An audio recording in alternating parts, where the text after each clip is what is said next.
Good evening. पिछले class में हमने लेसन थर्ड संविधान निर्माण हमने स्टार्ट किया था। इसमें दक्षिण अफ्रीका के लोकतांत्रिक संविधान के बारे में हमने बताया था और नेल्सन मंडेला के बारे में भी बताया था। आशा करते हैं सभी को इसको क्लास होने के बाद एक बार और रीड किए होंगे। इससे दक्षिण अफ्रीका की जो कहानी बताया गया बहुत अच्छे अनुसार बताया गया है और कोशिश करते हैं कि सभी को आप लोग पढ़ चुके होंगे और जो रीड करने की विधि है आप उसी रीड करने की विधि अनुसार आप लोग क्लास को और बुक को रीड कीजिएगा। और जो आज का जो नोटिस है कि जो बुधवार को आप लोग का 7 बजे से 7:30 बजे के बीच में आप लोग का पेरेंट्स मीटिंग होगा। जो गूगल क्लासरूम जो स्टार्ट होगा हम लोग का क्लास, उसके अनुसार आप लोग का पेरेंट्स मीटिंग रखा गया। 7 से 7:30 का बीच में पेरेंट्स मीटिंग, आपके पेरेंट्स को लेकर आना होगा। आधे घंटे के बीच में ही आप लोग का पेरेंट्स मीटिंग होगा, ठीक है। तो इस बात को ध्यान में रखिएगा और सभी अपने पेरेंट्स को बोल दीजिएगा, ठीक। तो आज का हम लोग का जो वीडियो है हम लोग अपना प्रारंभ करते हैं। लेसन कौन सा 3.1 हमने क्लियर कर दिया था। आज का न्यू टॉपिक है 3.2। हमें संविधान की जरूरत क्यों है, हमें संविधान की जरूरत ही क्यों पड़ती है वो हम लोग देखते हैं। सभी जानते हैं कि संवैधानिक तौर पर हमारा देश भी संविधान से जुड़ा हुआ है, ठीक है। हमारे देश में भी संविधान लिखित रूप में पाए जाते हैं, लेकिन इनकी जरूरत ही क्यों पड़ती है हमें वो देखते हैं। हमें एक संविधान की जरूरत क्यों है और संविधान क्या करता है, इस बात को हम दक्षिण अफ्रीका के उदाहरण से समझ सकते हैं। मतलब समझ सकते हैं, दक्षिण अफ्रीका के तौर पर इसे हम समझ भी सकते हैं, लेकिन इससे हमारी जरूरत ही क्यों पड़ती है, हमें जरूरत क्यों पड़ती है। इसलिए इसने लोकतंत्र के में दमन करने वाले और दमन सहने वाले दोनों ही साथ साथ समान हैसियत से रहने की योजना बना रहे थे। और जो दक्षिण अफ्रीका में जो दमन करते थे और दमन जो सहते थे, उनके तौर पर जो नए संविधान बनाने के तौर पर क्या हुआ था कि सब एक साथ रहने का, जीवन यापन करने का नया कदम उठाए थे। दोनों के लिए ही एक दूसरे पर भरोसा कर पाना आसान नहीं था। दोनों के लिए एक दूसरे पर भरोसा कर पाना आसान कम बात था। अगर मान लीजिए किसी पे आप लोग का झगड़ा हो जाए, ठीक है, एक घर में आप लोग का मतलब जो बाहर में आप लोग किसी का झगड़ा हो जाए, अब उसी के साथ ही आप लोग को एक रूम में बंद कर दिया जाएगा। बोलेंगे कि आप लोग एक दूसरे के साथ आप लोग एक ही रूम में रहा कीजिए। आप लोग सोचिएगा ना कि ये चीज संभव हो पाएगा कि नहीं हो पाएगा, क्योंकि वो तो मेरे से झगड़ता है, वो मेरे से नफरत करता है या कुछ भी मेरे से लगाव नहीं है मेरा उससे। लेकिन आप लोग कुछ भी सोचिएगा, उसी अनुसार बोला गया है कि यहाँ पे जो लोग थे, गोरे लोग और ये अश्वेत लोग थे, जो श्वेत लोग थे, एक दूसरे में पहले इन लोगों का बहुत ही भेदभाव होता था रंग के भेद के आधार पर। अभी इनको बीच में जब सत्ता से हटा देने के बाद क्या हुआ था कि इनको एक साथ रहने की वो अनुमति देने की कोशिश की गई थी और बोला गया था अपना निर्णय स्वयं करें। तो अपना निर्णय करने के लिए क्या बोला गया कि हाँ मैं एक साथ रहूंगा। अब उसमें उन लोगों का आशंका होने लगा था कि यह संभव हो पाएगा कि नहीं हो पाएगा। उनके अंदर अपने अपने किस्म के डर थे, उनके दोनों के अंदर अपने अपने किस्म के डर बैठे हुए थे। वे अपने हितों की रखवाली भी चाहते थे और वो अपने अपने हित की रखवाली भी चाहते थे। बहुसंख्यक अश्वेत इस बात को चौकस थे कि लोकतंत्र के बहुमत के शासन वाले मूल सिद्धांत से कोई समझौता ना हो। लेकिन बहुमत का जो लोकतंत्र का जो शासन व्यवस्था है उन पे कोई समझौता ना हो, ऐसा वो चाहते थे। लोकतंत्र के शासन पर उन्हें बहुत सारी सामाजिक और आर्थिक अधिकार चाहिए थे और बहुत सारे सामाजिक और आर्थिक अधिकार भी चाहिए था उन्हें। अल्पसंख्यक गोरे को अपनी संपत्ति और अपने विशेषाधिकारों की चिंता थी। अल्पसंख्यक गोरों को क्या थी, अपनी संपत्ति और विशेषाधिकार की चिंता होने लगी थी। लंबे समय तक चली बातचीत के बाद दोनों पक्ष समझौता की रास्ता अपनाने को तैयार हुए। लंबे समय के बातचीत होने के बाद अपने आप को स्वीकार करवाए कि नहीं अब हम लोग साथ ही रहेंगे। पक्ष समझौता को रास्ता अपनाने को तैयार हुए। गोरे लोग बहुमत के शासन का सिद्धांत और एक व्यक्ति एक वोट को मान गए थे। गोरे लोग क्या किए थे कि एक व्यक्ति एक वोट को सिद्धांत को भी शासन व्यवस्था को मान चुके थे। वे गरीब लोगों और मजदूरों के कुछ बुनियादी अधिकारों पर भी सहमत हुए। गरीब और गोरे लोगों जो अश्वेत लोग थे उनके जो अधिकार थे उनके अनुसार भी गोरे लोग सहमत हो चुके थे, एग्री हो चुके थे। अश्वेत लोग भी इस बात पर सहमत हुए कि सिर्फ बहुमत के आधार पर सारे फैसले नहीं होंगे। और अश्वेत लोग जो थे वो भी इस बात पर सहमत हुए। जो श्वेत लोग थे उन्होंने भी यह भी कहा कि सिर्फ लोकतंत्र मतलब सिर्फ चुनाव के आधार पर ही सब चीज नहीं होगा। अश्वेत लोग भी इस चीज पर एग्री हुए, मतलब सब अपने अपने बातों पर धीरे धीरे एग्री होना चालू हो गए थे। वे इस बात पर सहमत हुए कि बहुमत सारे फैसले नहीं होंगे। वे इस बात पर असहमत हुए कि बहुमत के जरिए अश्वेत लोग अल्पसंख्यक गोरे की जमीन जायदाद पर कब्जा नहीं करेंगे। और ये इस बात पर भी अश्वेत लोग सहमत हुए कि कानूनी तौर पर मतलब अकानूनी तौर पर हमारे जमीन पर मतलब गोरे लोग की जमीन और जायदाद पर कब्जा नहीं करेंगे। इस बात पे भी अश्वेत लोग सहमत हुए कि यह चीज नहीं होगा। यह समझौता आसान नहीं था, यह समझौता आसान भी नहीं कहलाता था। हम समझौते को लागू करना है और इस समझौते को लागू करना है और भी कठिन था, और इस समझौते को लागू करना भी बहुत ही कठिन कहलाता था। इसे लागू करने के लिए पहली जरूरत थी कि वे एक दूसरे पर भरोसा करें, और वे एक दूसरे पर भरोसा के लिए भी कर भी ले तो क्या गारंटी है कि भविष्य में इसे तोड़ा नहीं जाएगा। और एक दूसरे पर भरोसा करने की कोशिश करते हैं, लेकिन कोशिश करने पर भी अगर वो कर भी ले तो उसमें क्या गारंटी है कि आगे के भविष्य में ऐसा वो नहीं करते हैं। ऐसी स्थिति में भरोसा बढ़ाने को और बरकरार रखने की एक ही तरीका है कि जो बातें तय हुई है उन्हें लिखित परत में ले लिया जाए, और जो बातें तय हुई थी और जो नियम कहे गए थे उन्हें लिखित तौर पर वो ले लिया जाए। यह कह सकते हैं कि जिससे ले लिया जाए जिससे सभी लोग पर उन्हें मानने का बाध्य रहे, और जिससे क्या होगा कि आगे के भविष्य में हम उसे दिखा सकते हैं कि नहीं ये आपने कहा था। ठीक है, भविष्य में शासकों का चुनाव कैसे होगा, अब यहाँ पे बोला गया है कि भविष्य में शासकों का चुनाव कैसे होगा, इसके बारे में नियम तय होकर लिखित रूप में आ जाते हैं। और भविष्य में जैसे शासकों का चुनाव किस प्रकार होगा, कौन से विधि अनुसार होगा, किस नियम अनुसार होगा, और यह सभी चीजें संविधान में लिखित रूप में आ जाती है। चुने हुए सरकार क्या क्या कर सकते हैं और क्या क्या नहीं कर सकते हैं, यह भी लिखित रूप में मौजूद होता है। चुने हुए जो सरकार है अपने अनुसार उनका जो नियम है, जो उनका जो रेखा मतलब एक तौर पर कहा जाए तो उनका जो कदम है कि सिर्फ हम यहीं तक कदम उठा सकते हैं, उसके आगे हम नहीं जा सकते। तो उस चीज को भी हमने संविधान में लिखित रूप में देखा है, मतलब लिखित रूप में है, लिखित रूप में मौजूद होते हैं। इन्हीं लिखित नियमों के नागरिकों के अधिकार भी होते हैं।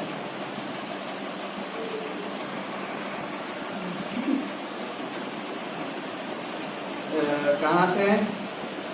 इन्हीं लिखित नियमों के नागरिकों के आधार पर भी होती है, पर ये नियम तभी काम करेंगे जब जीत कर आने वाले लोग इन्हें आसानी से और मान्य ढंग से नहीं बदले और मनमाने ढंग से ना बदले। इन्हीं तौर पर इन्हें लिखित रूप में लाया जाता है। दक्षिण अफ्रीका लोगों ने इन्हीं चीजों का इंतजाम किया।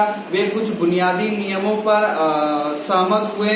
वे इस बात पर भी सहमत हुए कि ये नियम सबसे ऊपर होंगी और कोई भी सरकार इनकी उपेक्षा नहीं कर सकती, मतलब इन्हें हटाने की कोशिश ही नहीं कर सकती और इनके बदलाव के बारे में कोई भी सोच भी नहीं सकता।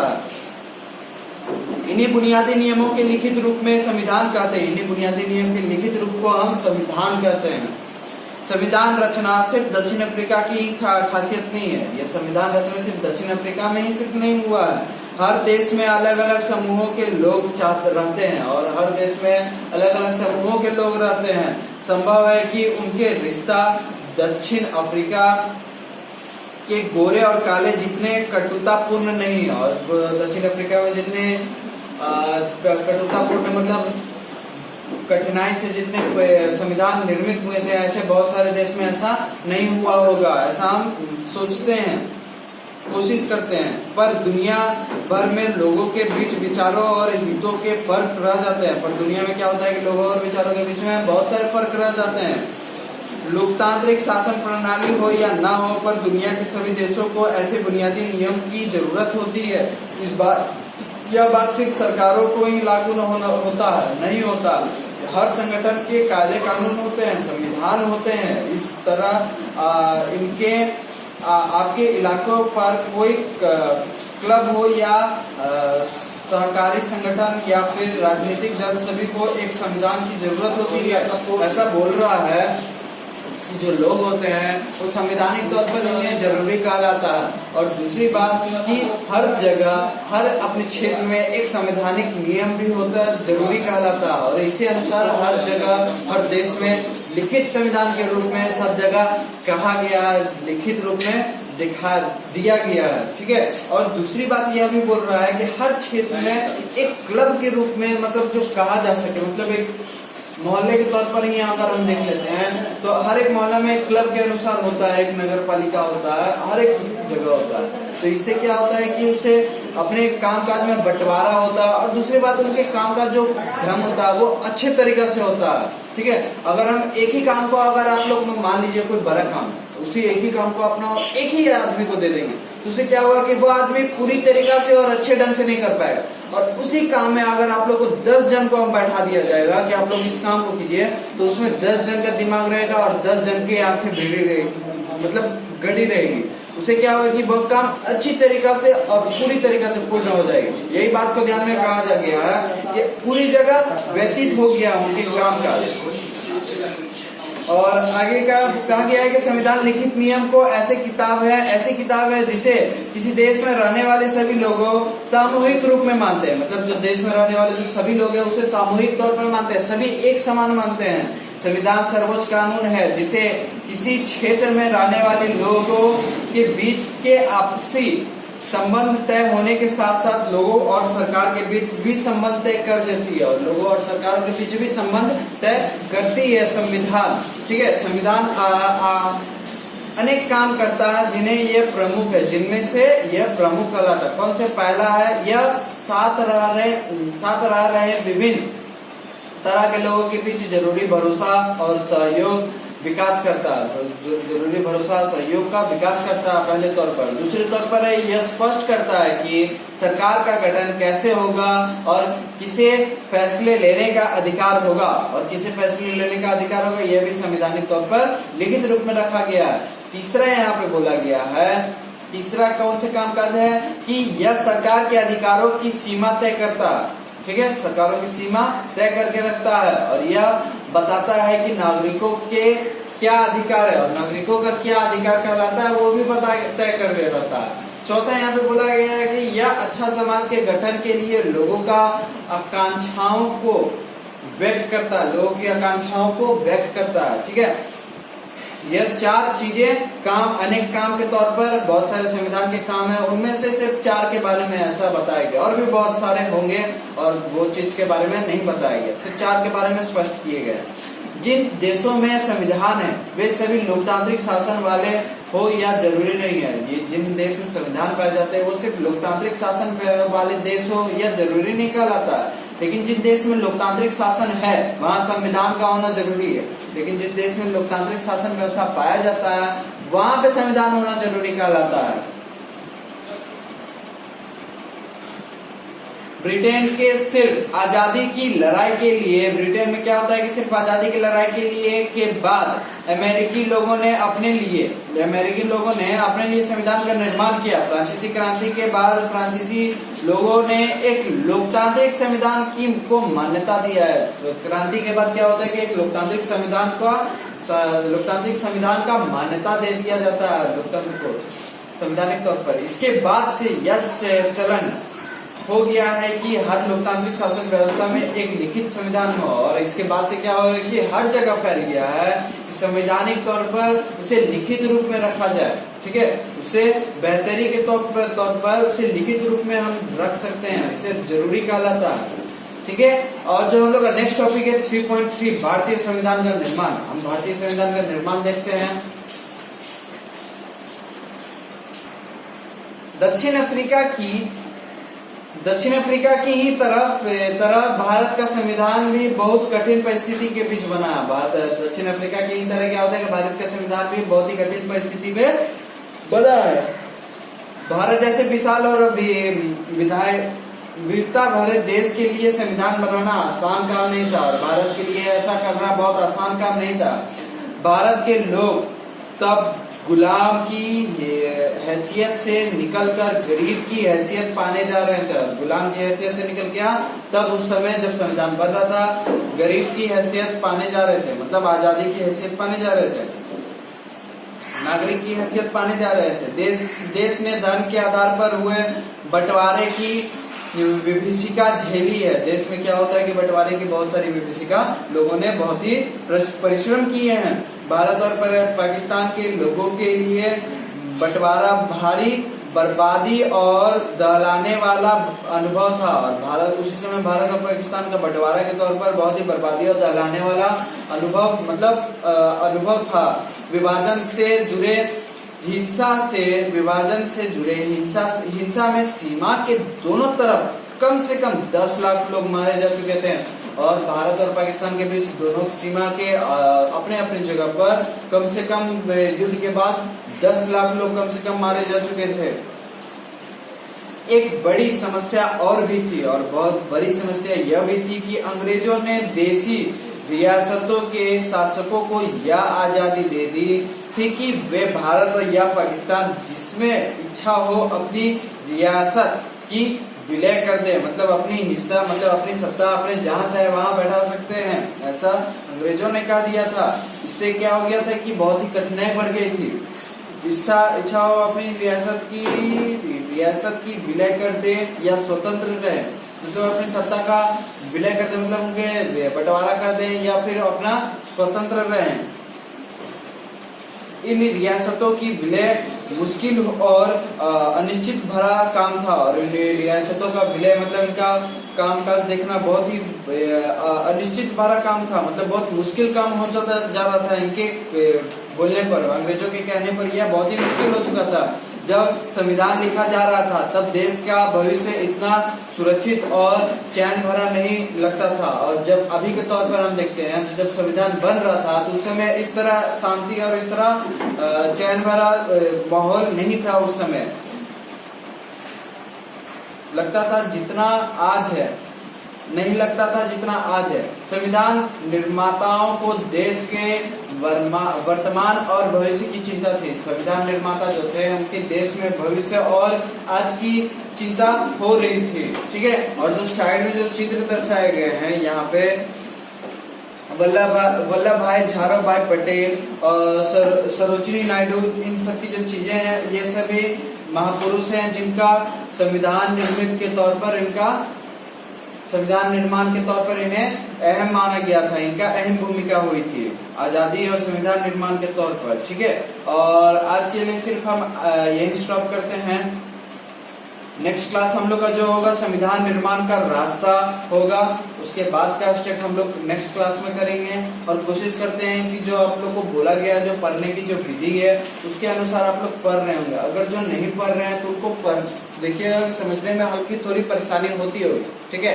तो आप लोगों को कोशिश कर रहे हैं कि जो बोला जाता है उसको ध्यान में रखा जाए, और जो पढ़ने की विधि बोली गई है रीड करने की, उनको ज्यादातर पूर्ण रूप से अच्छी तरीके से क्लियर करें। क्योंकि अगर जो समझने की जो विधि है आप लोग पूर्ण अच्छी तरीके से नहीं करेंगे तो आप लोगों को क्लियर समझ में नहीं आ पाएगा, ठीक है। इससे क्या होगा कि जो रीडिंग करने की जो स्टेप है, पहले आप लोग को रीड करने से पहले पढ़ना, और पढ़ने से मतलब क्लास होने से पहले, क्लास होने के बाद भी पढ़ना, और क्लास होते वक्त भी पढ़ना। 3 समय आप लोग को पढ़ना है इस चीज को, ठीक है। ज्यादा हमारा पढ़ाया नहीं जा रहा, थोड़ा स्टेप पे 1.5 पेज का 2 पेज का आप लोग को पढ़ाया जा रहा है। तो क्या करना, आप लोगों को कंप्लीट रीड करना है, ठीक है। और कोशिश करना है कि ज्यादातर कोशिश कीजिए कि जब भी पढ़ाया जाए तो स्टार्टिंग से लेकर पढ़े, जहाँ तक पढ़ाया गया। ऐसा नहीं है कि आप लोग यहाँ से भी पढ़ सकते हैं, ठीक है। जहाँ तक पिछले क्लास स्टॉप हुआ था उसके बाद भी आप लोग पढ़ सकते हैं, लेकिन कोशिश कीजिएगा ज्यादातर कि स्टार्टिंग लेसन से पढ़े। इससे क्या होगा कि ज्यादा समझ में आएगा आप लोग, ठीक है। तो इस बात को ध्यान में रखिएगा और कोशिश कीजिएगा कि ज्यादातर घर में रहे और पढ़ाई में ध्यान दे। और आज का जो नोटिस है यही है कि आप लोगों को जो मीटिंग रखा गया है, बुधवार को मीटिंग रखा गया है, सर ने पेरेंट्स मीटिंग रखा है बुधवार को। फिर से रिपीट कर रहा हूँ, ध्यान से सुनिए कि बुधवार को आप लोग का मीटिंग रखा गया, पेरेंट्स मीटिंग 7 से 7:30 के बीच में मीटिंग रखा गया है। क्या चीज, 7 से 7:30 बजे का मीटिंग, ठीक है। इस बात को ध्यान में रखिएगा और अपने पेरेंट्स को इन्फॉर्म कर दीजिएगा, ठीक है। और जो गूगल क्लासरूम होगा उसके अनुसार ही मीटिंग हो रहा है, जिनको गूगल क्लासरूम करना है, मतलब जिनका गूगल स्टार्ट होगा 9th क्लास का भी जो गूगल स्टार्ट होगा गूगल क्लास, तो उनके लिए मीटिंग पेरेंट्स मीटिंग रखा गया है, ठीक है। तो इस बात को ध्यान में रखिएगा और बाहर निकलने की अभी कोशिश ज्यादातर ना कीजिए और ज्यादातर घर में पढ़ाई पे ध्यान दीजिए। Thank you.